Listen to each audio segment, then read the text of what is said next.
उन्हाळा सुरू आहे आणि कैरीचा सीझन सुद्धा सुरू आहे. तर कैरी म्हटलं की तोंडाला लगेच पाणी सुटतं. तर कैरीची चटणी किंवा तप्पू किंवा लोणचं असं म्हटलं की लगेच आपल्या तोंडाला पाणी येतं आणि खायची इच्छा होते.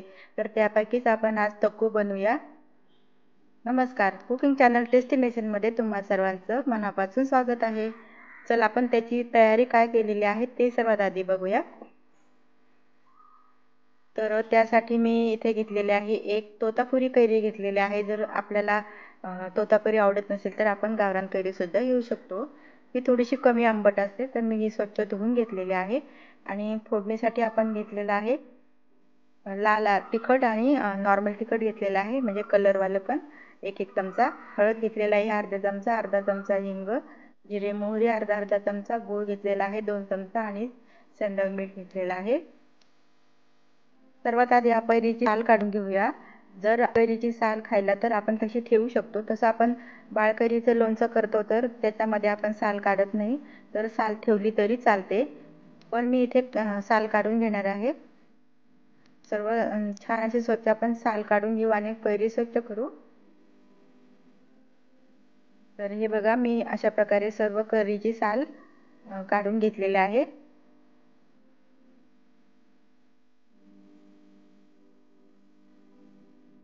हे बघा, आता आपण ही कैरी किसून घेऊया. थोड्याशा जाड किसणीवरच मी ही कैरी किसून घेणार आहे. आपल्या आवडीनुसार आपण थोडीशी बारीक सुद्धा किसणीवर किसून घेऊ शकतो, पण फोडी करायच्या नाही, किसूनच घ्यायची. छान असं जाडसर किसून झालेलं आहे. आता आपण ते एका मोठ्या बाउलमध्ये घालूया, म्हणजे आपल्याला फोडणी द्यायला आणि मिक्स करायला पण चांगलं सोपं पडेल. तर आता एका बाउलमध्ये मी ट्रान्सफर केलेला आहे आणि आता आपण फोडणीची तयारी करूया. तर फोडणीसाठी मी इथे एक मोठा चमचा तेल घातलेला आहे. तेल चांगलं गरम झालेलं आहे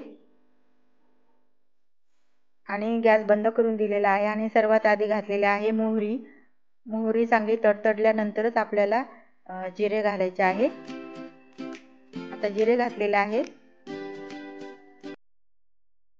त्यानंतर घालूया हिंग. गॅस बंदच केलेला आहे, हिंग जळणार नाही. आणि नंतर हळद पण घातलेली आहे आणि इथे तिखट घातलेलं आहे. एक कलरवालं तिखट आणि एक साधं तिखट. आपल्या आवडीप्रमाणे कमी जास्त आपण करू शकतो. थोडंसं मिक्स करून घेऊया. फोडणी आता छान कडक खमंग झालेले आहे. आता आपण ह्या पिसावर आधी मीठ घातलेलं आहे. इथे आपण मीठ आणि गूळ आधी घालून घेऊया. गूळ पण आपण आवडीनुसारच इथे घेतलेला आहे. ही कैरी जास्त आंबट नसते, त्यामुळे मी इथे 2 चमचे गूळ घेतलेला आहे. आता आपण यावर फोडणी घालूया. फोडणी मी इथे गरमच घातलेले आहे.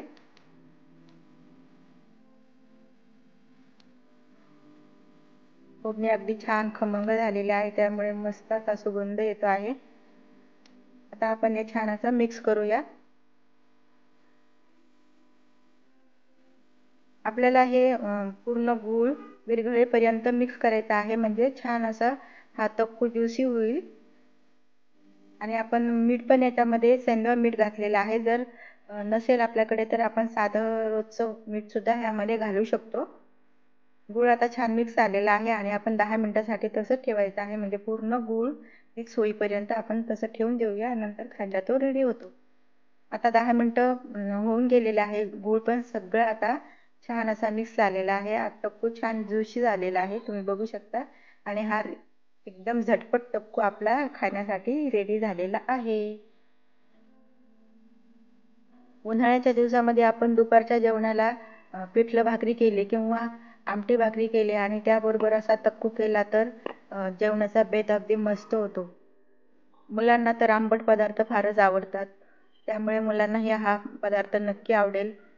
तुम्हाला आजची रेसिपी कशी वाटली? व्हिडिओ आवडला असेल तर लाईक आणि शेअर करा आणि सबस्क्राईब करा, म्हणजे नवीन व्हिडिओ आला की तुम्हाला लगेच नोटिफिकेशन मिळेल. आणि बेल आयकॉनवर प्रेस करा आणि ऑलवर सेट करा. अशा छान छान रेसिपी बघण्यासाठी सबस्क्राईब करायचं विसरू नका. भेटूया पुढील व्हिडिओमध्ये अशीच एखादी छानशी रेसिपी घेऊन. तोपर्यंत मस्त खा, स्वस्त राहा. Good bye.